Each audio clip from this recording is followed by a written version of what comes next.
It's reading time. Do you know where your little free library is? Todd of Hudson, Wisconsin, asked that question in 2009.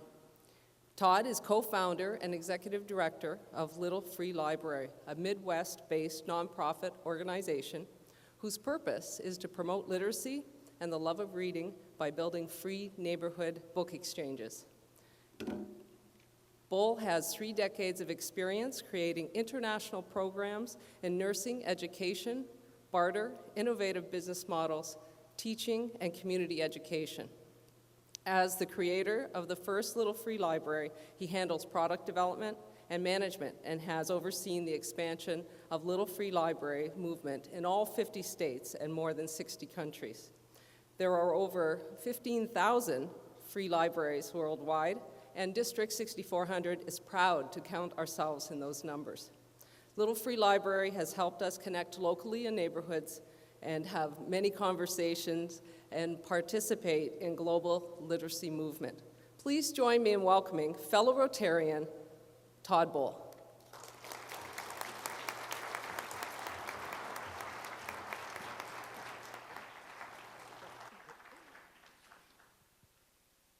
Hello. I'm glad to be here. You know, I think in many ways that Little Free Library is just like Rotary. You know, I mean, basically, Rotary shows a better side of ourself, shows a better part of who we are, shows a better side to community. And when I originally joined Rotary about 7 or 8 years ago, I was an international business development guy who knew the first family of the Philippines, but I didn't know any business leaders or the mayor of Hudson, Wisconsin. So I joined the Rotary to feel the heartbeat of the community, which it did. And then I also realized not only does it feel the heartbeat, but it improves the heartbeat. So it was great to do that. So I started Little Free Library. Wait, before I start, I want to see a show of hands of people that have used Little Free Libraries, helped build Little Free Libraries, are Little Free Library stewards. Wow. Thank you very much. That's just wonderful. I was so amazed the last day and a half that I was here of how many people that came up to me and said, oh, we started some, we're building some, and it was all over the place. You may not know this, but in October of last year, we brought in 25 libraries from a president from the state of Wisconsin to the city of Detroit. And what they were is Little Free Libraries that were built by Prairie du Chien Correctional Facility in Wisconsin, which is about 50 miles south of La Crosse. And we brought them up in a trailer, and the idea was that it was going to help Detroit become the Little Free Library capital of the world, and I'm all in favor of that. Currently, thank you very much. I built the first one. Grassrooted global movement. We've been told many times we're quite unique in that we're a hyper-local movement. 26,000 Little Free Libraries, by the way. And we're also in 80 countries across the globe. A book has recently come out about us, the Little Free Library book, and it's been getting rave reviews, and it's been told it's literary democracy. We've been told that it is one of the sweeter exports from the United States and one of the better exports. And what's so great about the book, it's a better story about who we are. And it's a better story about us coming together and putting these Little Free Libraries in across the country and across the world. I was very fortunate a couple weeks ago, Little Free Library received an award from the Wisconsin Reading Association. And behind me was our former Governor Doyle, and his wife received a Lifetime Achievement Award. And he said to me, you know what, what's going on in America right now, the dissension, the polarity, that's not us. That's not us. We at Rotary, we already know that. And so what he said is Little Free Library is more about who we are. We reach across the aisle, we reach across the street, we help each other, we lift people up, we improve them, we don't care where they're from or who they are, but we care. And I think that that's a key symbol of what Little Free Library has been about, and naturally it reflects what Rotary's about. The Minneapolis Star said, an entertaining read and inspiring one. If you weren't already a devotee of this homegrown project, prepare to become one. I have about a dozen books in the back, and simply you can have a book if you agree to go online and donate to us on our Kickstarter campaign. And if I run out of books and you still want one, all you have to do is put down your name and address, and we'll just send your book. That's my mom. Like most of us, when you lose your parents, you can't believe it happened. I couldn't cry enough. I couldn't pray enough. Mom died. And when she died, two things came to mind. One, there's an old tradition, colonial tradition, that you would give a gift to somebody when they attended a funeral. Okay? And I've done that for my mom and dad and niece and so on. And also there's another old Sioux Indian saying that says, nobody really dies until all they've touched are gone. So I gave out a little necklace and it said, June Bowl, a dancing spirit, 1927 through. And so there you see the first Little Free Library that's in my yard in Hudson, Wisconsin. I did that in honor of my mom. And I loaded it up with books that Mom had, because she was always exchanging books and giving books and so on. And I gave it as a gift to the neighborhood, 2009 in the fall. And in 2010, May 7th, we had a garage sale.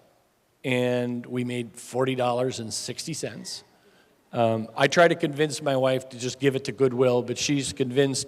There's this one woman out there somewhere in the world that made $500 or something, and then this rumor keeps going, and my wife said she heard about this friend of a friend that made $500, and we were going to do that too. We didn't. But anyway, what happened is when people came up to the Little Free Library, they just got excited. They loved it. They thought it was brilliant. They acted just like it was a little puppy. Their voices pitched, oh, cute, and hugged it, took pictures. And I thought, my God, that's something special, and I better do something about it. So I did.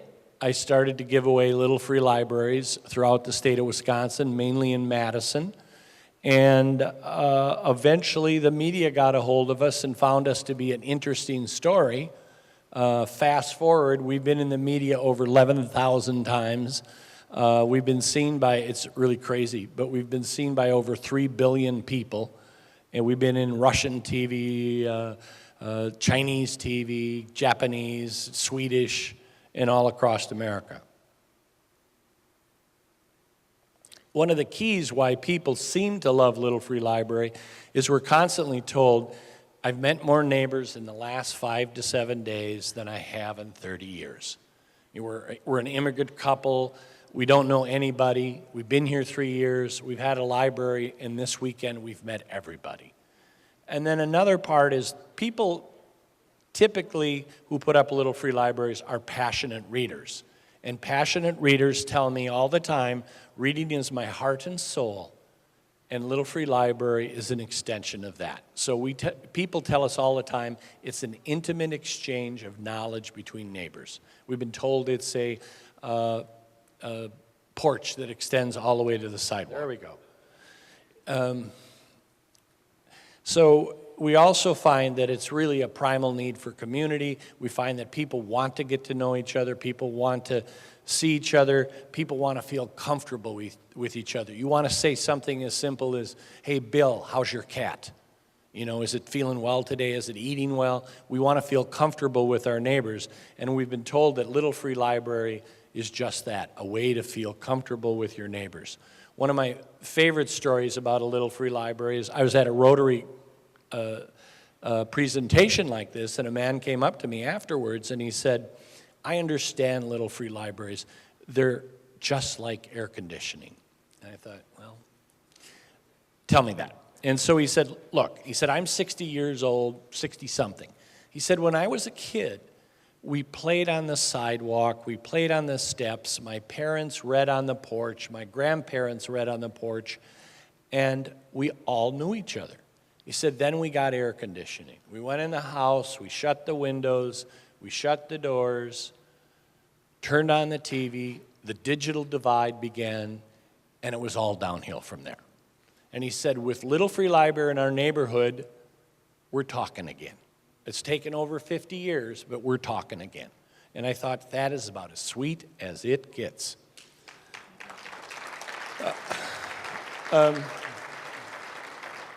We've had many, many, many, many nice things said about us. And you know what? I think it's about we, about us, all of us that make this happen. But one of the things I love the most, the Los Angeles Times said, it has turned strangers into friends and a sometimes impersonal neighborhood into a community. It has become a mini town square. A friend of mine who has a Little Free Library in Cape Cod put up a notice that his dog died. He said he got 9 sympathy cards, and 5 of them were from people he didn't even know. I can't resist this. I have to bring this up every time.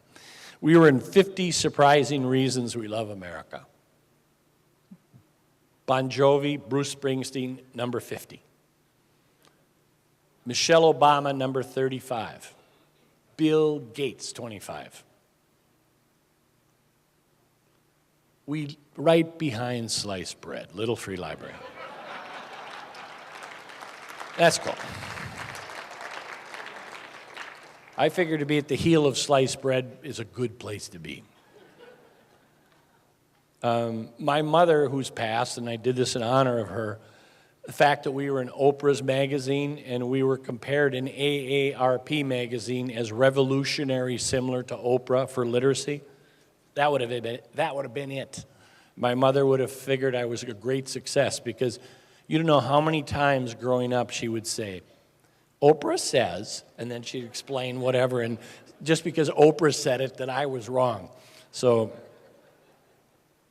okay, here's our trajectory. We're right now at about 25,000. We're hoping by Thanksgiving to be at about 35,000. And if we get to 35,000 with help of our friends, we'll be bigger than McDonald's. There'll be more Little Free Library locations than McDonald's. And, I just have to have a sign and a button that says more books than burgers. Billions and billions read naturally. And people always say to me, well, McDonald's will probably sue you. And, Little Free Library, I've been told time and time again, has the same kind of power as a little girl and a lemonade stand. So we're tough.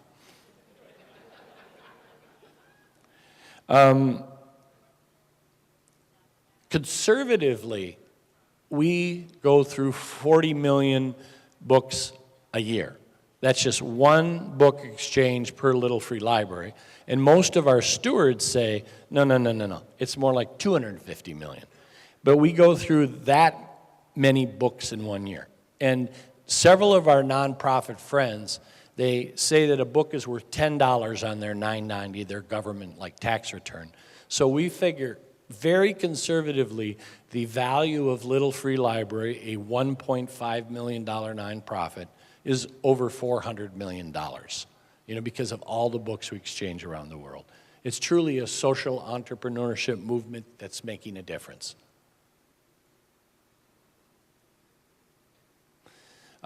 We have so many wonderful stewards. This steward right here, Linda Prout, started her efforts in New Orleans. The New Orleans, they have libraries made out of Mardi Gras beads. They have libraries that are made out of Katrina debris. They have the famous Ruby Bridges, if you know who she is, has made numerous Little Free Libraries. They have them at the Jazz Society and themed with jazz. There's about 80 of them in New Orleans. Lisa Lopez won the Librarian of the Year in Texas, and she put in 70 through her efforts in El Paso, one of the top, bottom 3, I guess, worst literacy cities in the country. And she's made a real difference. This amazing woman called me about 11 o'clock at night on a Sunday and said that she was so inspired that she put 100 of them in the Ukraine. And she continues to put more and more in the Ukraine. She's invited me many times to visit, but I'm waiting for it to just kind of settle down a wee bit. Back to that force of a lemonade stand. Whitefish Bay out of Milwaukee banned Little Free Libraries 2 years ago, and they made Time Magazine's top 10 list for worst decisions for a local government.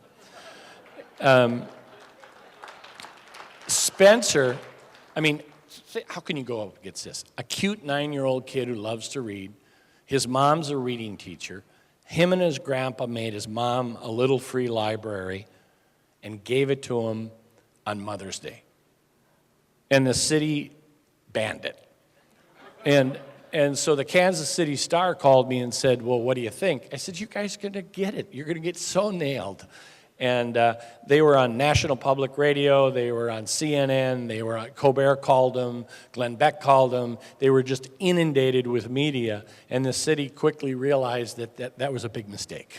And so they changed. And so we've had 3 cities across the country ban them. Usually they say something like, it's a commercial building and it should be in a commercial area, or they say they should have a building permit because it's an outbuilding, and you know, and they usually change their mind.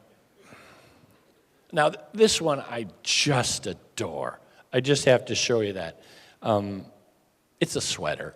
The woman knits sweaters for her library to keep them cool, keep them warm, keep them comfortable, and she has a variety of sweaters she puts on her Little Free Library. So what we're trying to do at Little Free Library is we're trying to come up with different ways of taking these engaged stewards we have, these engaged communities, these millions of people around the world, and try to improve literacy and improve the community. So we've basically come up with 4 different programs. 1, Books Around the Block. We put in 55 Books Around the Block's libraries in Minneapolis. We had over 300 more libraries come up from the communities.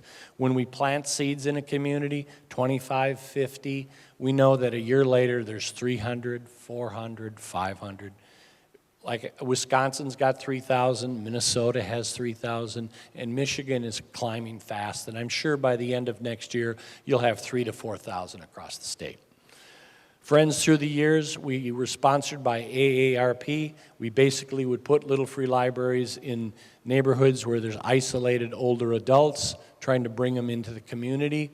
I was touring in Japan in last September, and Japan, who has high literacy rates, was more interested in bringing the community together, especially the elderly, bringing them and connecting. So they have Little Free Libraries to connect community.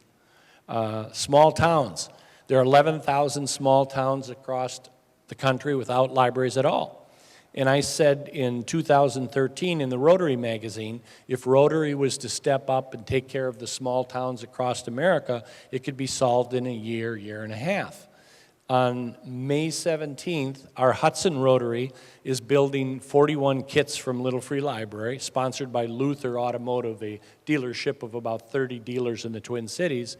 We're building 41 Little Free Libraries, and we're coordinating with St. Croix Family Center, which serves 0 to 3 and basically helps them with literacy and health and so on. And we're going to put them in every small town in St. Croix County. And then we're going to do Pierce County next. So what we're trying to do is convince Rotaries that they should take care of their county, their areas, their small towns. And if we get the Rotaries to do that, it'll be great change. By the way, there are more than 1,000 Little Free Libraries across the United States that are due to Rotaries. Every single week I see an article, you know, and so it's huge change. Last thing is good global neighbors. We're developing programs with multiple countries. To this point, it's kind of ad hoc. It just happened, and because there's like 100 Little Free Libraries in Ghana and different places where people get excited. But more and more we're developing programs where we're working with other nonprofits to get Little Free Libraries in the poorest of areas where reading is not a part of their culture. Okay, I think most of us over the last year, as we watched the language between police and minorities and, Black Lives Matters, Cop Lives Matters, we're thinking to ourselves, oh no, a bigger rock. And the dialogues have been kind of tough. And so Martin Luther King's birthday came, and I thought to myself, what would Martin Luther King say? What would he think? And I realized that he'd probably say something like, let's build a bridge and cross it together, not get a bigger rock. And so what we've done is we've created libraries of understanding, and we concentrated on the police departments that have already started to use little free libraries, like the Los Angeles Police Department. They have 31 libraries in their police departments, in their community centers, and they bring in kids, and they go out to schools with kids, and we donated 30 libraries to them last month. And we've donated libraries to Detroit, Cleveland, Minneapolis, we're donating some, New Orleans, Ferguson. And the idea behind it is to get the communities to talk to each other, to engage each other, and have a better dialogue. And naturally, the little free libraries of understanding have books of understanding that are put in there by the community themselves. And we're hoping that we can get a little free library in all of the 18,000 police departments across the country. We'll see. So far, we've gotten good reviews and people are happy because it's about a better dialogue and talking together. On June, July, we're doing 100 Library Build Day in Los Angeles. We're bringing together about 400 to 500 kids, community, and police. And then we're going to put them throughout the communities. About a year and a half ago, I was in Cleveland, and I met with the Literacy Council, which is in charge of all the literacy groups throughout the city. And they said to me, look, we have a new law in Ohio that says you can't go from 3rd grade to 4th grade unless you pass the minimum reading standard. 75% of the kids in Cleveland are not going to pass, 75%. And I'm thinking, oh my God. They call that their literacy tsunami.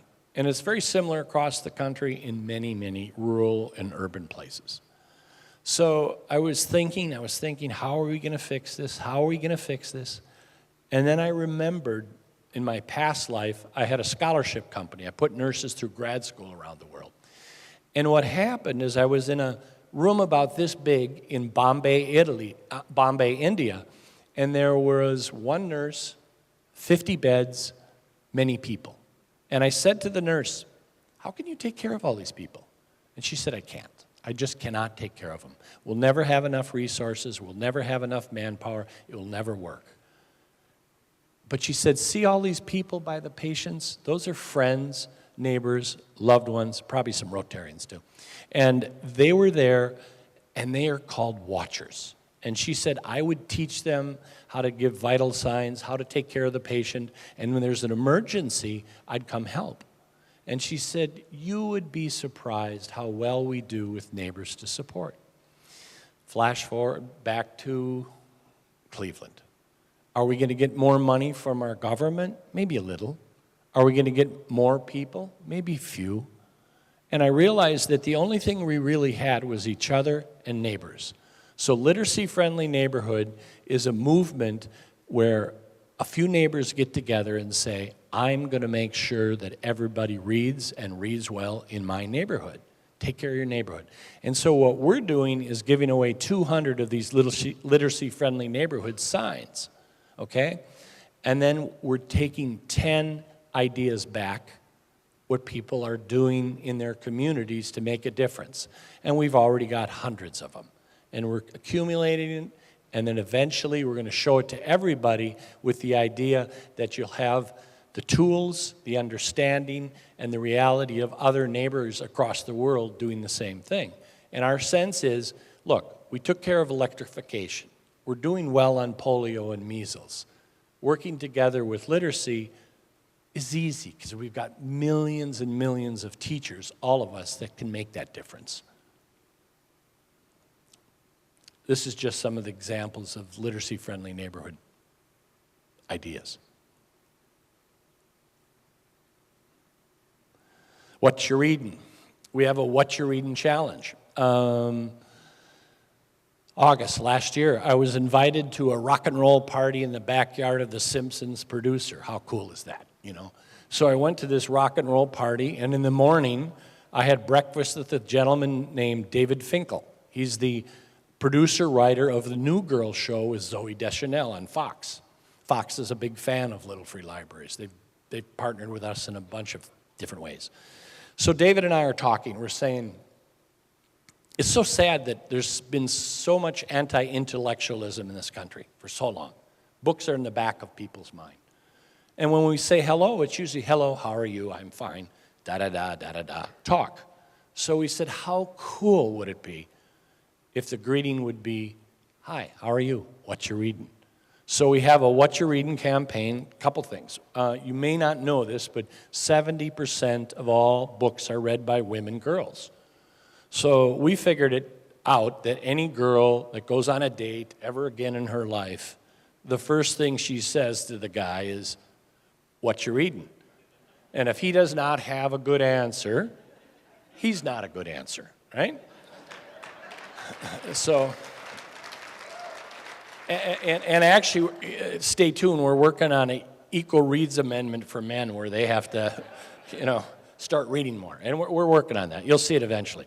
But the other thing with the What You're Reading idea is we're looking at celebrities, athletes to tell us what they're reading. NBC in Cleveland is talking to us about a What You're Reading show, kind of a America's Funniest Home Video kind of thing, / America's Got Talent, little things about reading. And what we're really trying to do is get it in the front of people's minds, get it in the front, and along with literacy-friendly neighborhood, make a difference. So I've got information on what you're reading in the back. I've got information on literacy-friendly neighborhood in the back, and we're doing 2 to 3 minute kind of YouTubes for that, and then we give away free little libraries to, and we're trying to make it exciting and try to get the country to pick up on it. And as this Rotary group is already figured out, it's very easy to build one, get support from Home Depot, ask your neighbors to help, and it can end up making a difference and totally changing your community, and it does show a better side of us.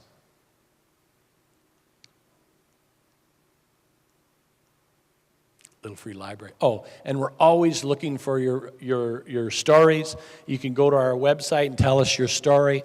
We're already starting the second book. Our publisher approached us and they said, this is so good. We sold out of the book in 2 weeks. We want to do it again. So the second book is already being written, and you could tell us your story at Little Free Library. And to review, if you want a book, all you have to do is donate online. $25 or more. There's some in the back, but when we run out, you can just give us your name and we'll help you out. Do you have to ask the city? Usually not. The only time you do it is if you're going to put it in a park or something. And what happens a lot of times, a fundamental mistake that people make when they start to work with Little Free Library is they put one in the park or on the walkway, what they think is the best place. The most important thing for a Little Free Library is find a passionate steward, someone who will oversee it. That always trumps location. If a library is put in the park and no one takes care of it, no one looks at it, it gets a lot of trashy novels, it gets discount coupons, it gets religious and political material, it kind of gets kind of ragged. But if you have it outside someone's house, someone's a steward to take care of it, it does much better. And the cities usually now are wise, they don't bother us. But don't put it on the boulevard because that's dangerous for kids and bicycles and snowplows. Put it, in your yard or, in a good safe space.